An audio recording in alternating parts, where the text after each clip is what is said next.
Bonsoir, il est 20h30, vous êtes sur la télévision nationale, les titres. À la une, la lutte contre l'impunité s'intensifie dans le pays. Partout en région, des affaires criminelles sont examinées. Nous irons à Dubrika où le tribunal de première instance se penche sur un dossier criminel. Et puis à Tougué, la pomme de terre cultivée en toute saison, c'est une vision et sur place, on s'organise pour la suivre. Un centre pilote de production est installé et on annonce de nouvelles variétés de pommes de terre sorties des plateaux Foutania. Enfin, environnement, il est menacé dans le pays et dans la savane, c'est assez palpable. Le Milo de Cancan tarit à l'origine la fabrication de briques cuites le long des berges des fleuves. Bonsoir, ravi de vous retrouver sur la télévision nationale. On commence avec ces décrets du chef de l'État. Décret portant nomination d'un haut cadre à la présidence de la République. Le président de la République, vu la Constitution, décrète. Article 1er. Dr Alpha Ousmane Diallo, consultant, ancien ministre, est nommé ministre conseiller à la présidence de la République. Article 2. Le présent décret qui prend effet à compter de sa date de signature sera enregistré et publié au journal officiel de la République, Conakry le 3 avril 2019, professeur Alpha Condé. Et puis ce décret portant nomination de cadre au ministère de la Citoyenneté et de l'Unité nationale. Le président de la République, vu la Constitution, décrète. Article 1er. Les hauts cadres dont les prénoms et noms suivent sont nommés dans les fonctions ci-après au ministère de la Citoyenneté et de l'Unité nationale. Secrétaire général, M. Mfamara Kamara, précédemment directeur national de la citoyenneté au ministère de la Citoyenneté et de l'Unité nationale. Chef de cabinet, M. Alpha Amadouba, précédemment conseiller du ministre de la fonction publique, de la réforme de l'État et de la modernisation de l'administration. Conseiller technique, M. Sanoussi Berité, précédemment en service à la Direction nationale de la citoyenneté et de l'unité nationale. Conseiller politique, Mme Mariam Silla, confirmé. Conseiller juridique, M. Jean-Marie Collier, confirmé. Conseiller chargé de mission, M. Robert Peguita Saoromou, inspecteur des services financiers et comptables, ISFC, en service à l'agence judiciaire de l'État. Directeur national de la citoyenneté, Dr Kéfine Condé, sociologue, maître de conférence à l'université de Sonfonia. Directrice nationale adjointe de la citoyenneté, Madame Nunkumbasi, confirmée. Directrice nationale des droits de l'homme, Madame Tenenke Touré, avocate à la Cour. Directeur national adjoint des droits de l'homme, M. Abdoulaye Yatara, en service à la Direction nationale des droits de l'homme au ministère de la Citoyenneté et de l'Unité nationale. Directeur national de la réconciliation et de la solidarité, M. Souleymane Sissoko, confirmé. Directrice nationale adjointe de la réconciliation et de la solidarité, Madame Kamara Ousmane Daka Diallo, en service à la Direction nationale des droits de l'homme. Directrice nationale de la prévention des conflits et de la prévention de la paix, Madame Mayeni Kamara, confirmée. Directeur national adjoint de la prévention des conflits et de la prévention de la paix, M. Aboubakar Adibari, précédemment directeur national adjoint de la réconciliation et de la solidarité au ministère de la citoyenneté et de l'unité nationale. Article 2. Le présent décret qui prend effet à compter de la date de signature abroge toute disposition antérieure, contraire et sera enregistré et publié au journal officiel de la République de Guinée. Conakry, le 3 avril 2019, professeur Alpha Condé. Ce qui concentre l'actualité ce soir, direction primature, les commissaires de la CENI se sont rendus sur place. Ils ont rencontré le Premier ministre Kassori, une visite de courtoisie, l'occasion d'échanger sur l'organisation des élections à venir. Compte rendu Ousmane Bangoura, Adi Kamara, Kabasouma. C'est une tournée de concertation de la nouvelle équipe de la Commission électorale nationale indépendante, CENI.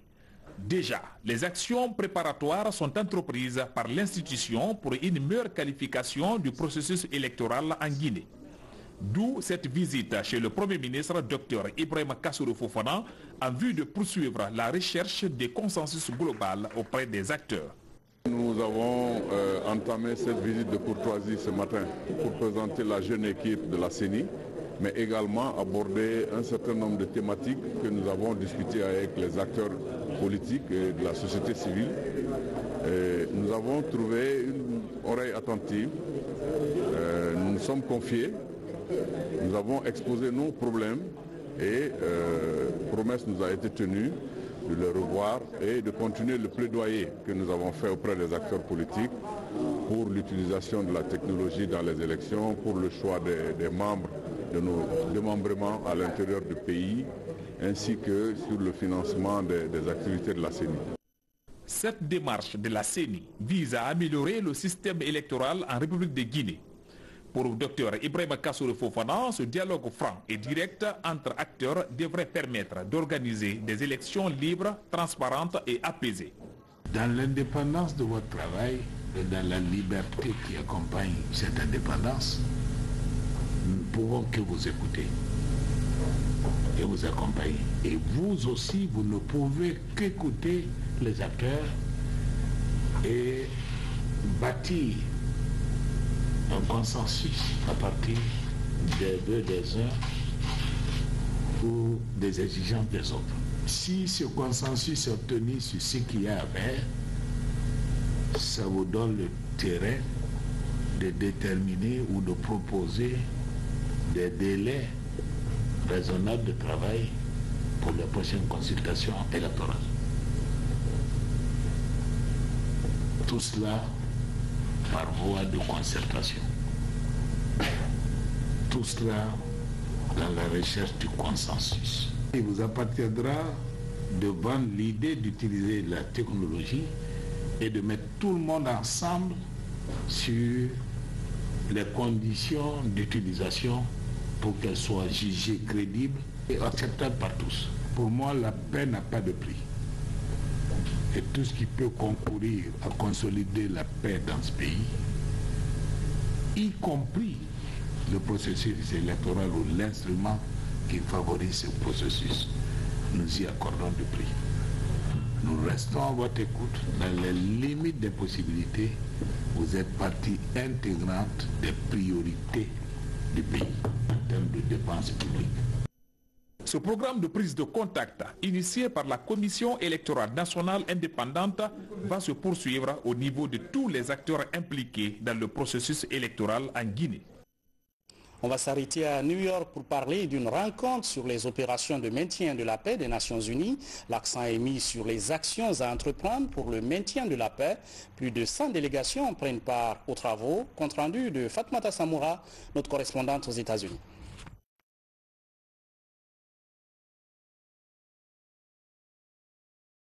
Dubreka s'inscrit dans la logique de la lutte contre la criminalité. Le tribunal de première instance lance solennellement. À New York, des États membres promettent un soutien accru aux opérations de maintien de la paix des Nations Unies. Une centaine de délégations ont réaffirmé leur engagement en faveur du maintien de la paix et annoncé par la même occasion des contributions en termes d'équipement, de troupes et de formation. La Guinée continue de fournir aux différentes missions de maintien de la paix des forces militaires ses officiers de police et de gendarmerie. À ce jour, la contribution de la Guinée aux opérations de maintien de la paix dans sa composante police comptabilise un total de 70 officiers de police et de gendarmerie, dont 29 personnels féminins représentant 41% de l'effectif déployé. Ainsi, en application de la directive du secrétaire général des Nations Unies, encourageant la présence du personnel féminin au sein des différents contingents pour atteindre l'objectif de 30%, la Guinée fait aujourd'hui figure de leader. Placée sous le thème « Action pour le maintien de la paix », la rencontre de New York a passé en revue les contingents fournis par des pays contributeurs qui, au fil des ans, ont ramené la paix dans des pays comme le Libéria, la Sierra Leone, le Timor et le Cambodge. Pour la mise en œuvre de cet important projet, le gouvernement guinéen sollicite votre appui pour la formation des personnels sur les règles et procédures liées aux opérations de paix. Au-delà d'un meilleur équipement et d'une responsabilité accrue, il est nécessaire de mettre fin à l'exploitation et aux abus sexuels. Je vous lisais un titre, c'est la guerre contre l'impunité dans le pays, pendant que des cas de viol, d'incendie volontaire ou encore de meurtre deviennent récurrents. À Dubrika, 50 affaires criminelles sont en examen au tribunal de première instance. Le récit avec Tierno Younoussaba. Dubrika s'inscrit dans la logique de la lutte contre la criminalité. Le tribunal de première instance lance solennellement son procès criminel. De graves infractions sont programmées pour examen. À Dubrika, il y a de l'engouement.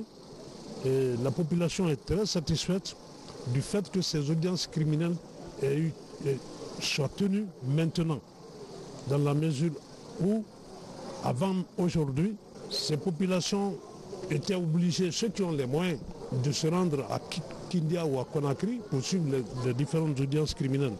Aujourd'hui, alhamdoulilah, ce travail se fait sur place. Parmi les 50 affaires inscrites au rôle, le viol et l'incendie volontaire occupent la part du lion dans cette préfecture située en périphérie de Conakry.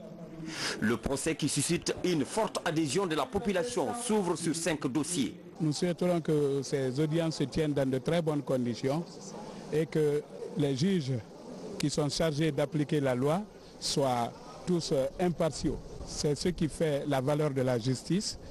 Et ça va créer une confiance entre les juges et les justiciables. L'ouverture solennelle de ce procès me donne une satisfaction, une assurance, une fois de plus, par rapport à ma population, mais aussi une manière d'éduquer cette population pour faire comprendre que la justice est là pour tout le monde. Dubrika est l'un des 18 tribunaux à lancer ces audiences criminelles, une politique pénale du gouvernement qui a permis de juger plus de 500 affaires criminelles à travers le pays. Un groupe de jeunes est arrêté par la gendarmerie. Ils sont accusés d'avoir attaqué un navire chinois lors d'une opération qui a mal tourné. Le point avec sergent-chef Lamine Sana Kamara, correspondant de la presse militaire.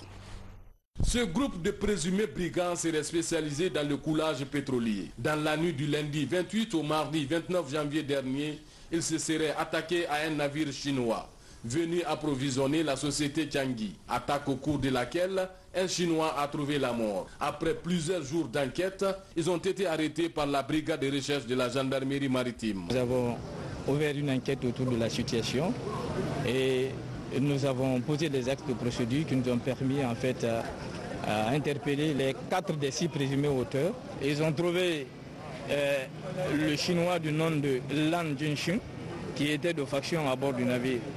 Ces intéressés sont venus.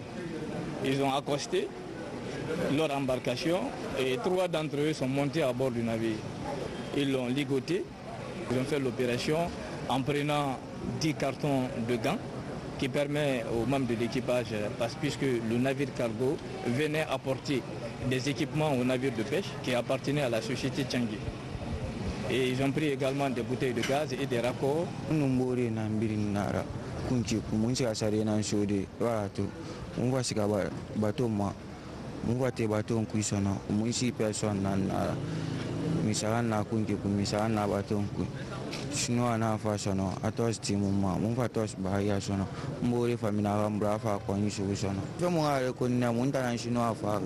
Coordinatrice de l'État en mer, la préfecture maritime sollicite la conjugaison des efforts de tous les acteurs impliqués dans la sécurité maritime afin que pareil cas soit freiné. Il y a bon moment que des actes de ce genre se passent dans nos eaux territoriales. Surtout dans la rade de Conakry, nous avons souvent des attaques. Les navires de commerce, les chalutiers sont souvent l'objet d'attaques de la part des brigands. La dernière manœuvre internationale au large des côtes guinéennes avait pour but de lutter efficacement contre ces différentes infractions commises en mer. Au ministère de la Sécurité, la question de l'opérationnalisation du Fonds social reste une préoccupation majeure pour les autorités. Une nouvelle équipe est mise en place pour piloter cette direction qui enregistre l'adhésion de plusieurs agents. C'est un reportage de Mariam Kamara. Les images sont commentées par Mabinti Laïsila. Depuis près de 5 ans, la problématique du fonctionnement effectif du Fonds social, de la sécurité et de la police se pose. Au cours de ces années, plusieurs concertations ont eu lieu sans résultat concluant. La nouvelle direction installée en novembre dernier compte relever ce défi et la concrétisation du fonds se matérialise davantage. Les cotisations individuelles accompagnées de la part contributive de l'État employeur sont la pièce maîtresse de l'opérationnalisation effective du fonds. C'est alors le lieu et l'occasion pour moi de réitérer le plaidoyer pour une implication sans équivoque du personnel du commandement des structures de la police et de la protection civile. La toute première session du conseil d'administration de la direction du Fonds social a permis de situer les agents de la sécurité sur les avancées significatives liées à son fonctionnement. Ce qui bloque justement l'opérationnalisation de ce fonds social, c'est la contribution. C'est-à-dire que chaque policier, chaque fonctionnaire de police et de protection civile doit être participant à partir d'une cotisation de 5% qui a été définie, et il y a une part contributive de l'État qui est aussi fixée à 18% mais qui a été ramenée à 10%. Nous pensons que si tous ces fonds sont réunis, mis à la disposition du Fonds social, cette structure sera opérationnelle. Aujourd'hui, à travers les sensibilisations, l'adhésion des agents au prélèvement de 5% sur les salaires indiciaires est totale. Pour l'heure, l'attente est au niveau du démarrage des prélèvements et la part contributive des 10% de l'État. Ce projet, une fois réalisé, apportera un ouf de soulagement aux agents de sécurité en termes de prise en charge rapide. Je vous amène à Fatakou, un petit village de Tougué, où vous allez le voir, la culture de la pomme de terre prend un nouvel élan. Sur place, des dizaines d'hectares sont aménagés avec l'introduction de nouvelles techniques de production.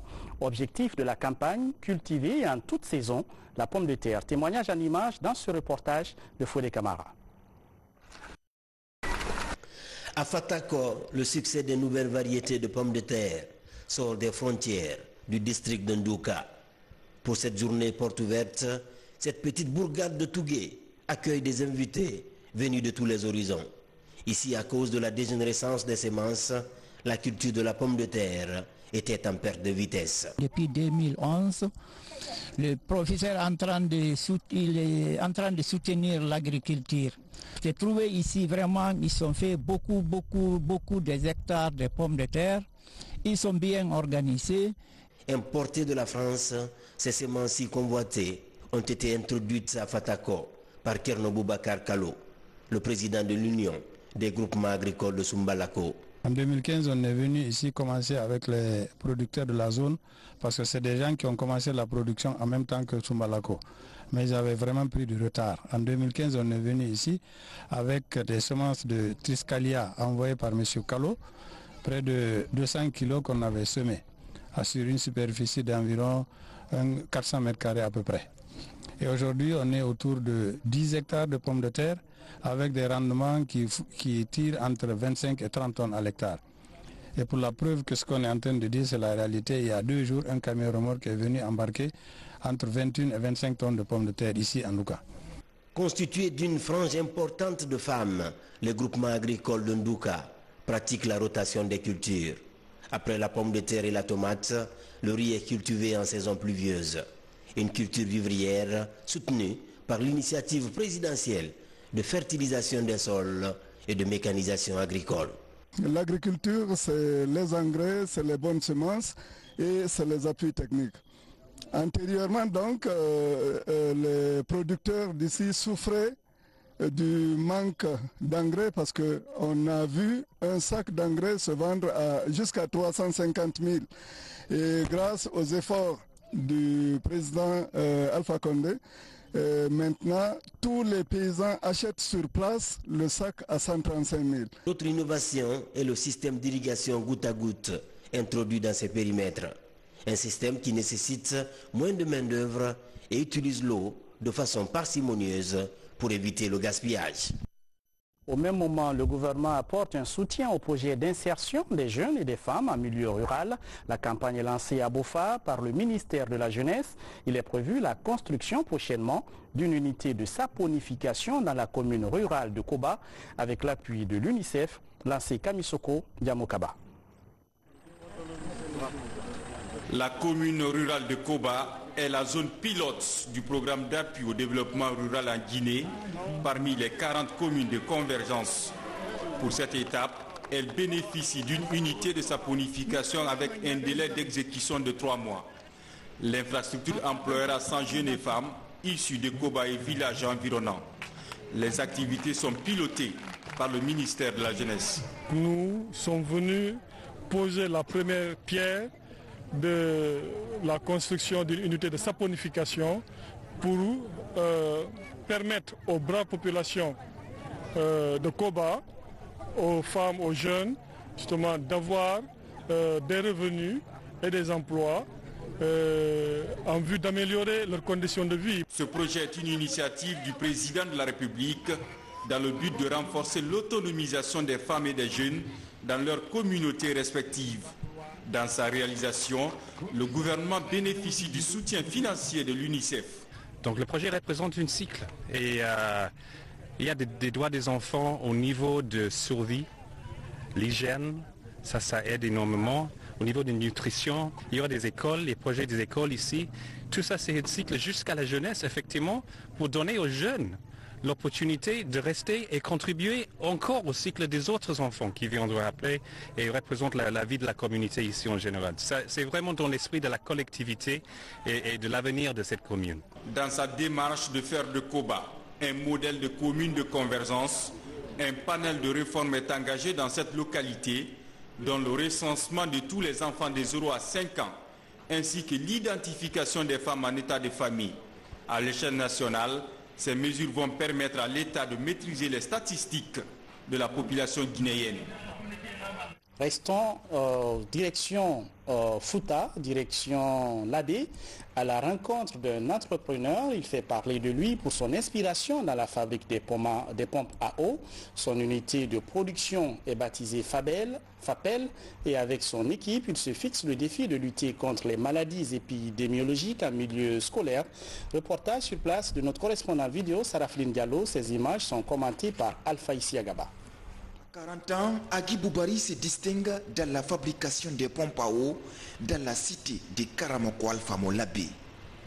Avec des fers, des dizaines de pompes sont fabriquées pour tenter de trouver de l'eau potable pour les populations à la base. Son nouveau champ d'action, la fabrication de meubles, des fourneaux domestiques, des séchoirs scolaires et thermiques des fruits. Et aussi, nous fabriquons aussi des kits de lavage de mains scolaires, comme vous l'avez bien vu, avec les projets allemands. Et les prochains jours, nous allons travailler avec les services de SNAP pour installer, former des jeunes pour le maintien, les installations de ces pompes dans toutes les préfectures de la Guinée. Donc, une fois encore, c'est de remercier le chef de l'État pour son esprit de clairvoyance. Aujourd'hui, la Guinée est dotée d'une pompe compétitive sur le plan national et international, une pompe manuelle Sonna, hybride solaire, une première en Afrique.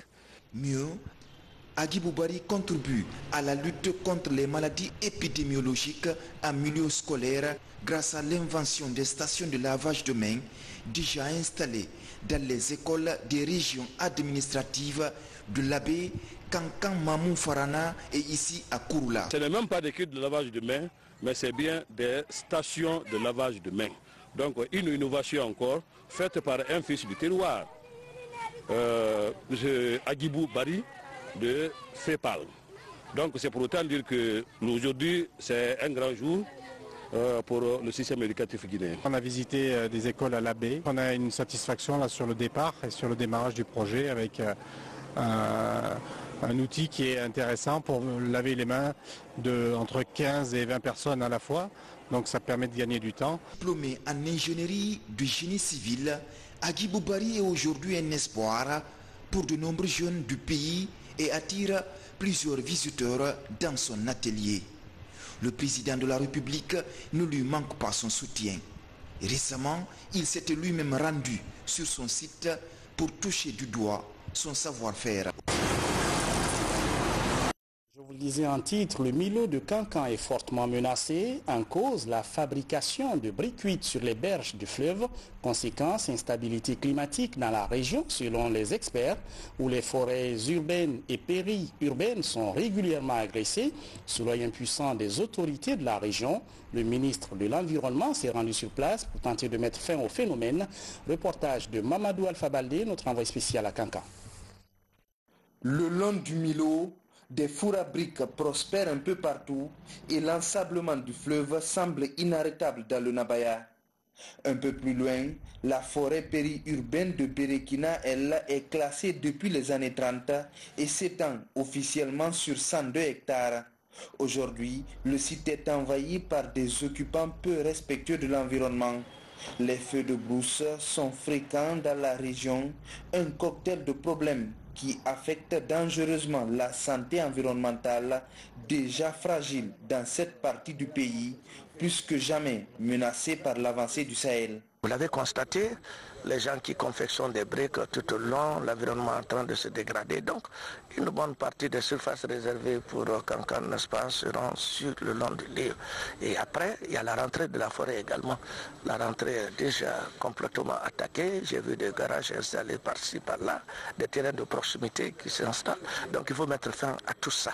Donc, c'est des parties qui vont être reboisées, qui viendront s'ajouter, n'est-ce pas, sur l'espace le long de Milo et qui doivent être reboiseux dans la campagne.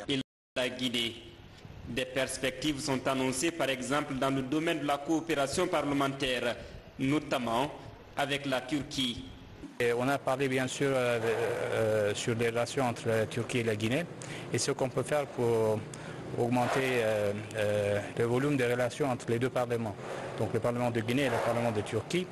Et on a aussi bien parlé avec son Excellence le Président concernant les relations d'amitié qui existent entre les deux pays. Le nouveau conseil d'administration et la direction générale de la Société des eaux de Guinée décident de se donner la main pour faire face à la problématique d'eau potable dans les centres urbains du pays.